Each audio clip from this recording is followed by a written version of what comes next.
오늘 또 그대의 최고의 날입니다. 임은미 선교사 묵상입니다. 2024년 1월 9일 화요일 최고의 날. 나는 지금 어떠한 리더인가? 사무엘하 21장. 지난 주일에 나는 성령 충만한 사람의 특징이라는 제목으로 설교를 했고, 새해 우리 모두 만나면 예수님 이야기로 충만, 혼자 있을 때는 예수님 생각으로 충만한 새해를 맞이하자고 했다.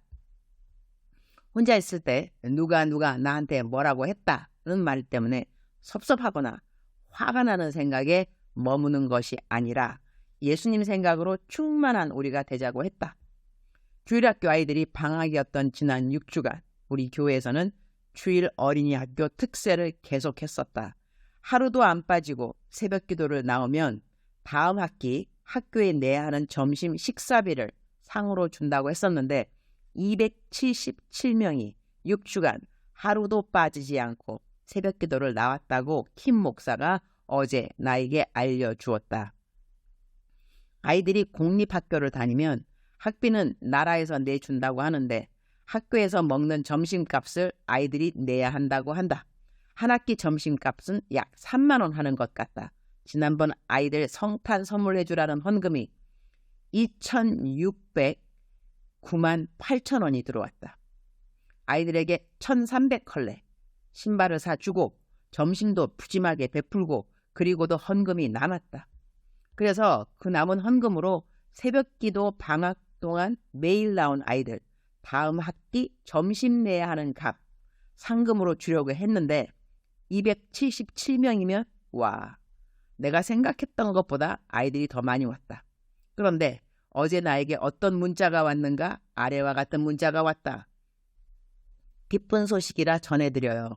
제가 결혼 17년 만에 아이가 생겨서 작년 1월 9일에 건강하게 출산하여 이제 곧 돌이 됩니다. 중보기도방에 들어온 후 이런 아름다운 일도 경험하네요. 중간 생략.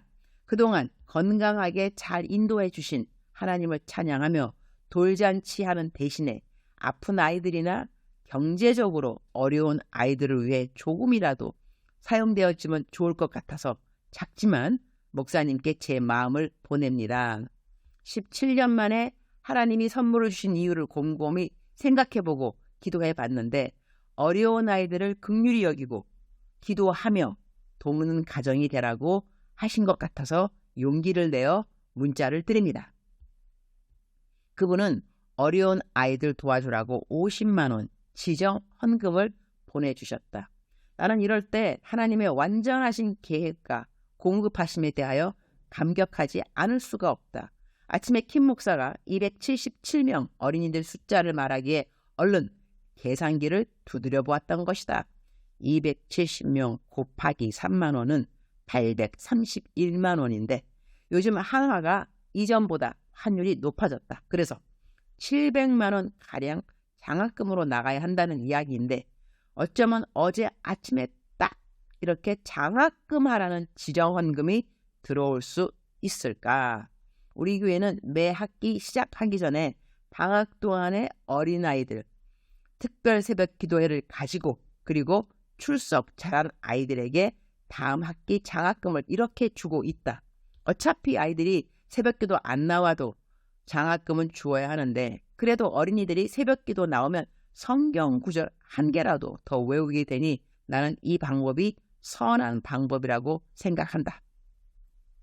17년 만에 아이를 가진 분이 그 자식을 위한 돌잔치가 얼마나 큰 기쁨이고 의미가 됨에도 불구하고 돌잔치 대신 헌금을 보내주셔서 너무나 감사하다.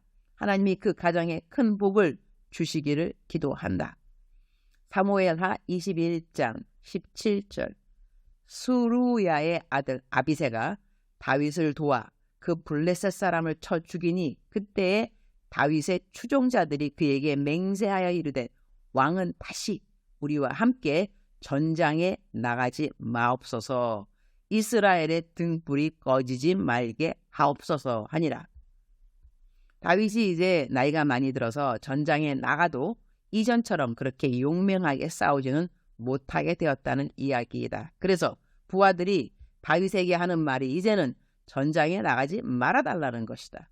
그러니 다윗은 이전처럼 전쟁에서 선두에 서서 적들을 용감하게 칼로 쳐서 자신의 리더됨이 인정받았다면 이제는 전장에 나가지 않고 뒤로 물러서 있는 자리가 지금 다윗에게 있어서의 리더됨을 백성들에게 보여주는 것이라고 하겠다. 이 구절을 읽으면서 요즘 나의 리더됨을 생각해 보게 된다. 내가 이전처럼 열정을 가지고 지금 사역을 하고 있는가? 사실 그렇지 않은 것 같다. 교회 사역은 현지에서 키운 현지인 사역자들이 다 잘하고 있다. 요즘은 기술학교 운영도 내가 하는 거 아니다. 위클리프 교장이 다 한다. 샘 사역 역시 내가 하는 거 별로 없다. 샘 대표인 이름만 내가 갖고 있지 모든 사역들은 스태프들이 한다. 그럼 나는 이제 리더됨이 이전하고 다르니 리더가 아닌가? 그렇지 않다. 내 자리가 이전과 같지 않다는 것이다.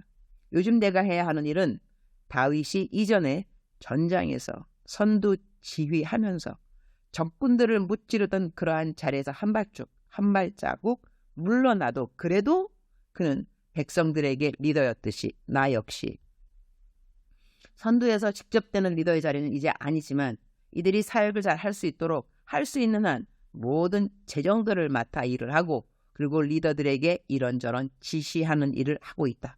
주님, 오늘 또 최고의 날입니다. 이전에는 비행기 타고 설교 다니는 것 정말 좋아했습니다. 젊은 시절 외국에서 설교 와달라고 초청해주면 비행기 타러 공항에 가면서 그냥 즐거워했던 때가 있었던 것 같습니다. 이제는 비행기 탄다고 하면 비행 시간이 얼마나 걸릴지 그 생각을 먼저 합니다. 리더로서 탁월하게 무엇을 해놓았거나 그런 것은 솔직히 잘 모르겠습니다. 그러나 최선을 다해온 리더인 것 같기는 합니다. 열심히 뛰었습니다. 그 누구에게도 부끄럽지 않게 열심히 뛰었습니다. 그러나 이 땅에서 받은 칭찬과 사랑이 하도 많아서 하늘나라에 올라가면 너가 받을 상은 이미 다 받았노라. 이런 말을 혹시 듣게 될까봐 마음 한켠에 두려움이 있는 것도 사실입니다. 앞으로 얼마나 더 사역을 하는지는 모르겠습니다. 며칠 전 이곳의 어른이신 선교사님 한 분이 하늘나라로 이사를 가셨습니다. 사역하시던 사역지에 묻히게 됩니다.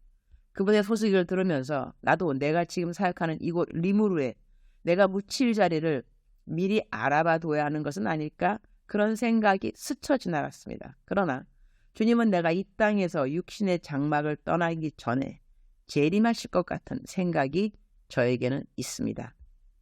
제 자리가 어떠하든지 간에 제 나이에 맞고 능력에 맞는 리더됨이 있기를 기도드립니다. 이전에 사역에 가졌던 것이 열정이라면 지금은 책임감 있는 리더의 자리를 제가 지키고 있어야 하지 않을까 그런 생각을 합니다. 주님 사랑합니다. 주님 감사합니다. 오늘 또 우리 주님 저를 보시면서 하루 종일 기쁘시면 참 좋겠습니다. 외울 말씀. 너희는 이 세대를 본받지 말고 오직 마음을 새롭게 함으로 변화를 받아 하나님의 선하시고 기뻐하시고 온전하신 뜻이 무엇인지 분별하도록 하라. 로마서 12장 2절 말씀. 작정서 점수 100점. 사랑하는 그대여, 사랑하는 그대여, 출석 부르고 있습니다. 대답하셔야죠. 사랑하는 그대여, 사랑하는 그대여. 하나님께서 그대를 불러주십니다. 그대가 대답하지 않아도 하나님은 그대를 불러주십니다. 사랑하는 그대가 하나님을 찾지 않아도 하나님은 그대를 찾아주십니다. 그것이 하나님의 사랑이십니다.